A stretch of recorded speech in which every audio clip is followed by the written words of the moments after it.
So here's another post. I think it's important to take everything Lee Kerr says with a grain of salt. Assuming their intention is to help the case by releasing more info, they could simply be mistaken about certain aspects. That's a good point. And that's something the authority-worshipping cultists also never consider. Law enforcement isn't necessarily in on some big conspiracy and lying about things. But they're human beings. Human beings are fallible. They make mistakes. It's weird how so many authority-worshipping cultists can't even consider the possibility that not all people working in official capacities are 100% flawless about 100% of things. It's real weird. For instance, if KLINE did participate in the search, how does law enforcement know? Is it because he's told them? And his father has corroborated that story? Or do they have some other kind of evidence like cell phone data? Based on what very little I know about him, it doesn't really seem especially in character for him to want to participate in searches. He doesn't seem like the kind of guy who would engage in physical activity for a stranger one county over just out of the goodness of his heart. Maybe he did because he connected the dots and realized the girl he was catfishing had gone missing. Maybe I'm reading too much into things. And I guess if he did participate in the search, his alibi must be Peru and not Vegas if he claims to have searched for her on the 13th. That would be potentially suspicious in particular. Searching on the 14th, maybe not as much. Here's my personal idea. I think you'll have your doubts, and frankly, there's nothing wrong with that because this is purely speculative. Warning, graphic triggering descriptions ahead. Let's say Chadwell and Keegan Kline somehow became acquainted and are friends. Maybe they meet each other because they both have pit bulls. Maybe Chadwell identifies that they're both predators using one of his tactical predator identifying lines. Example of this kind of language abound on his social media. They hit it off and become instant BFFs or whatever. Kline reveals to Chadwell that he's been catfishing girls, in particular, Libby and Abby. Chadwell is like, that's cool and all, but wouldn't you rather be able to abuse these girls in real life rather than just by tricking them into sending you pics? Kline is maybe like, I don't know, yeah, but how? Chadwell is like, relax, I've done this before, it's easy. I mean, this is really, really dark stuff, too. Just even theorizing on these, how these predators would talk. So somehow they get the girls to agree to meet up at the High Bridge, or they stalk them all weekend. Finally, they get their chance. Chadwell plans to do the abduction part of it. Kline agrees to be the getaway driver and parks at the CPS building. By this point in time, Chadwell has his own place in Kokomo and is no longer living in Peru with his father. So Chadwell orders them down the hill, marches them across the river. Originally, I thought it was never Bridge Guy's plan to cross the creek, but maybe he's got waders on underneath or something, I don't know. Once they cross the creek, the girls at some point realize what's going on and fight back. This results in Chadwell killing both of them in anger. I don't understand Lee Kerr's descriptions of the signatures, but maybe the point was to destroy evidence and or make the murder appear to have been motivated by some other reason. And I'm going to interject here with another side theory. If the plan was never to kill anybody, then things got out of control, everything went wrong, was the cover-up to make it look occult or bizarre or just whatever madness in an attempt to cover up or make it look like something completely different to point away from the perpetrators, or just basically just for law enforcement confusion? Was that the goal? After the fact cover-up that was just so frantic that they made it look like three different serial killers, or they didn't know what they were doing. Now, I mean, maybe this is the time for another Mark Twain quote. The best swordsman in the world doesn't need to fear the second best swordsman in the world. No, the person for him to be afraid of is some ignorant antagonist who has never had a sword in his hand before. He doesn't do the thing he ought to do, and so the expert isn't prepared for him. He does the thing he ought not to do, and often it catches the expert out and ends him on the spot. So if this crime was perpetrated by bungling buffoon idiots, and they went so over the top in the staging, that it was so dumb and something like no intelligent criminal would ever do, that it threw the police off that much. And that's why the crime scene was so unusual. That's why there were so many random different signatures, and law enforcement didn't know what to make of it. And are Chadwell and Kline these types of bumbling buffoon morons who might do something like this? Again, I don't know. I am not claiming anything is true or untrue. I'm just going over theories because clearly this is an outlier case no matter what it turns out to be, just because of all these anomalies. So back to the post here. So I don't understand Lee Kerr's descriptions of the signatures, but maybe the point was to destroy evidence and or make the murder appear to have been motivated by some other reason. Or maybe Bridge Guy is just a crazy person, and when you're a crazy person, you do crazy things that don't make sense. And that's another excellent point. I mean, there's just so many people out there speculating, oh, well, why would they do this? That doesn't make sense. If you're a crazy, insane, psychopathic killer, why would you do something that does make sense? I mean, it's weird. I mean, maybe to rule it out or in is kind of, I don't know. It's weird. So-called true crime aficionados fall for these traps all the time, where they just say, oh, well, that wouldn't make sense. Well, again, in the mind of a deranged loony killer, I mean, who knows? And are they also bumbling idiots who are also insane? And does that account for all the signatures? Again, I don't know. Continuing on here. So obviously I don't have all the answers, and I'm just guessing based on rumors that aren't even confirmed. Other things I would really like to know: did Chadwell have a phone at that time? I would assume he did. What kind of a phone was it, and where was it pinging that day if he had one? On a similar note, what about Kline's father's phone? And while we're at it, if law enforcement was able to get a geofence warrant, were there phones of anyone who lived outside of Delphi that pinged near the High Bridge?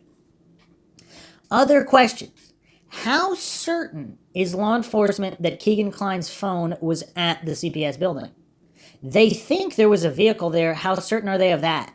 I know there are blurry satellite images that could be a vehicle. It could also just be snow or just some kind of pixelation artifact, but the 11th and 12th of February both got above freezing. It seems pretty unlikely that there would still be snow in any area that would receive direct sunlight. Others have stated there could be surveillance footage of the CPS building from a nearby building. And of course, there's more than one satellite up there. This is something, again, I don't get. All of the NSA satellites out there, I mean, there's other countries that, I mean, wouldn't they want to assist, particularly if they have some kind of agreements with the U.S., just to provide even more surveillance footage? This is 2017 we're talking about. This is theoretically possible in the 90s, and maybe even before, but now we're talking about 2017. The CPS building appears very easy to break into. Someone posted a video of this. It's creepy AF on the inside. Maybe the plan was to take the girls there, or maybe it was just a place for Keegan Kline to hide out. Did law enforcement check it for evidence? I wouldn't be too surprised if this was a hub for illegal activity. There could have been DNA from a lot of people left there. It's possible Bridge Guy was squatting there. That's all the speculations and questions I can think of off the top of my head. Apologies for the unsolicited rant. No apologies necessary, but also that post did not get any response. Over a month ago. Yeah, really weird. Some people also look to Keegan Kline's music for clues. He's apparently a musician. He's got a number of tracks available on Spotify, Amazon, a couple other platforms. I mean, they're kind of generic sounding hip-hop. I mean, the only song I found that potentially is incredibly disturbing is one called Shame. Just a couple lyrics from this. I expletive you and all your cousins, 'cause you know I ain't got no shame. Plus, all you expletives look the same. I came stomping through the honky-tonk, a cowboy hat and boots, and my baby looking sexy with no teeth and Daisy Dukes. You already know how we ride, 'cause it's in my family roots. Nothing incredibly damning, but still kind of disturbing. But going back to the theory with that Chadwell and Kline might know each other as well as others, this is a post from a month ago, also on the Delphi Murders subreddit. Without doxing anyone, I will say I did some digging on Keegan Kline's Facebook friends and noticed at least one of them is friends with someone who is in Chadwell's family. Peru, Indiana, where Kline was arrested, and where Chadwell was from, are 30 minutes apart. I don't think it's far-fetched to consider that pedophiles living that close may have run into the same online or in-person circles. I don't exactly know what this all means, but when I noticed the Facebook friend connection between Chadwell's family and Kline's friends, it made me wonder if it's possible the two of them knew each other somehow. What do you think? And here's the other thing: if they're not criminal mastermind geniuses, wouldn't they have also friended each other? Or maybe maybe not. Maybe even the dumb guys, they have some other means of communicating, so they wouldn't plaster their connections on any kind of main social media sites. I don't know. Or they have all these other fake accounts or whatever where they communicate. Wow, someone posted this. I think Kline's dad bought his pit tie from Chadwell when his dog had puppies. Just a wild thought, but a lot of coincidences are coming together. Another post, I've been thinking and saying this too, I can't shake the feeling that Chadwell is involved. The way Chadwell brutalized that little girl, who I think about almost every single day, is a very special brand of expletive up.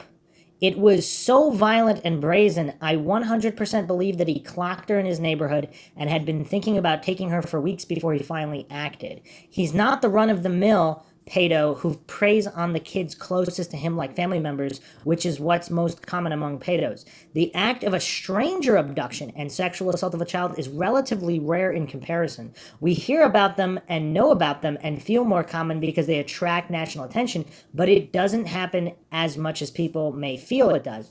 From what I understand, pedos acting in network or rings to share images and engage in sex trafficking amongst themselves, the notion that Kline and Chadwell knew each other is not as far-fetched at all in my mind, and the coincidence of Chadwell's arrest and now his guilty plea occurring so close to the new ISP press release is interesting to me. Chadwell could be bridge guy. Kline could be bridge guy. They both could have been there for all we know.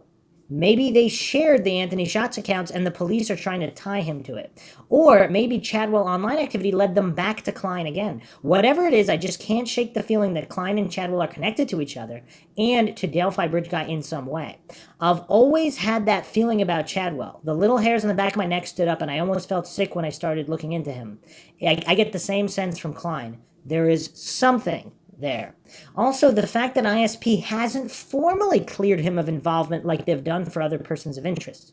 They've had plenty of time to clear him if he could be alibied or not a DNA match or what have you, but they haven't yet. It's not hard evidence of anything, but it's interesting and stands out to me. Another post, I think it's possible too, Kline being a lone catfish creep and then just jumping straight to murder seems slightly unlikely. But once you open to the possibility of a ring or even an online circle of people sharing images, for example, things could definitely become more broad. Anonymous usernames or leaking of info on the girls to other local predators is a possibility. Hell, that could be something you can buy on the dark web for all we know. Chadwell's violence did really strike me as quite fringe compared to the average pedophile, so I thought he was a pretty promising candidate. I guess we'll just have to wait and see. It's kind of hard to not even think about other cases too, like the Amy Mihalovic case, still officially unsolved. If you haven't checked out the MINDSHOCK series on Amy Mihalovic, make sure you check that out. There's speculation that there might be a ring involved there as well. Also, possibly with some kind of law enforcement ties. Is that why some of these cases remain unsolved? A very good post here also by someone else when I guess this is a local. While I was digging through both of their friends lists, I had several friends of friends in common. For example, I have at least 5 mutual friends of friends in common with Kline's dad. and probably more because he's friends with a lot of people. I live 90 minutes from Peru and have no ties to Peru, Kokomo, Logansport area. I just know quite a few people from around that area. So I wouldn't necessarily jump to any conclusions. A lot of people in that area likely work at Chrysler or one of the other manufacturing plants, either directly or indirectly. They went to Purdue, or they are like fourth cousins twice removed who met 20 years at a funeral. I mean, that is a good point. There's a lot of people on Facebook who are friends of friends, so that doesn't directly mean anything at all. Another interesting post here, I'm from around there, and them being within 30 minutes of each other could mean they are best buds or never met. I drove almost that far to high school every day. My point is that distance is funny in rural type areas, so it's very possible. Another good point there. So here's a great post from Agent 847. Lowlifes, no lowlifes. It wouldn't surprise me in the least if there was some connection, but I'm not betting the farm on it either. This latest release has the whole Delphi interested community in a lather, but it's like every other thing law enforcement has done. It's vague and it leaves more questions than answers. Just the fact that Keegan Anthony Kline was free for 3 years after having possessed all of this child exploitation material is deeply alarming. I keep saying it, but there's something very off about the fact that law enforcement has known this guy since the first days of the investigation and has said nothing. They've had every resource available to track down his associates, but they're just now asking for people to come forward who talked to Anthony Schatz. The one thing I keep coming back to is maybe a tip came in from someone who had an online chat with this guy, and he revealed he knew some detail that had never been made public, and what was once thought to be an unrelated pervert suddenly has law enforcement locked in on someone behind this identity. It may be Keegan Kline or someone else entirely. Could that be Chadwell? Dunno. Okay, here's another good point though. Is it possible that Kline, Chadwell, whoever, but mainly Kline we're talking about here, is it possible he interacted with Bridge Guy online and Bridge Guy mentioned something that had not been made public, and that's what initiated all of the new interest? Or somehow Kline knew Bridge Guy either in real life or not and knew some detail and he was bragging about it to somebody else in this ring. Is it possible that on these online rings there are individuals who draw the line at murder? They don't condone any actual murder. So even though they're these depraved individuals, they would report Kline or someone else if they thought they were involved with actual murder. But clearly there was some kind of impetus to release this information, possibly that first page article in the newspaper regarding law enforcement in Delphi, but maybe not. Maybe it could have been something else.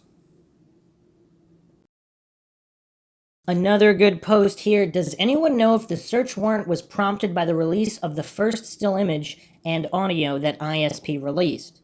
Did that generate a tip that led them to Kline the first time? It sounded like, from the PC affidavit, that the FBI led them to Keegan Kline. I just wish they had held that picture and audio until after they executed the search warrant. I feel like the picture is what panicked Kline to reset one of his phones. Then, after they took him for questioning, he came home and, quote, found, end quote, his iPhone, the ones he'd been deleting things on already that same morning before the warrant was executed, and started deleting and uninstalling a bunch of stuff. I'm worried they sort of expletive the bed on that one. Although the counterpoint is supposedly they can still retrieve that information. Again, unless Kline is some kind of technical genius, and even if he is, supposedly they can still recover all that information. I don't know. Another interesting post here by Into the Soil. There have been coincidental connections between murderers before that had absolutely no bearing on the crimes they committed. Incredibly interesting either way, but I am far from ready to start assuming Kline and Chadwell had any actual relationship at this point. Yeah, that's a great point as well. Why wouldn't murderers be able to know each other and not know that they are murderers? out of all the murders in the history of the world, or even in the United States throughout all time, I mean, there's got to be a certain percentage of murderers who happen to know each other on some level that did not commit crimes together or possibly even know of each other's crimes. So, an interesting post discovered here by Professional Emu seems like Chadwell and KLINE had the same barber. KLINE promoted the shop in November 2019 on Facebook, and Chadwell tagged him in March/April this year. Huh. Wow, there's a lot of astute researchers out there. I mean, again, how many barbers could there possibly be within that certain area? So again, obviously that's not damning proof in any way, but it's something. It's more than zero.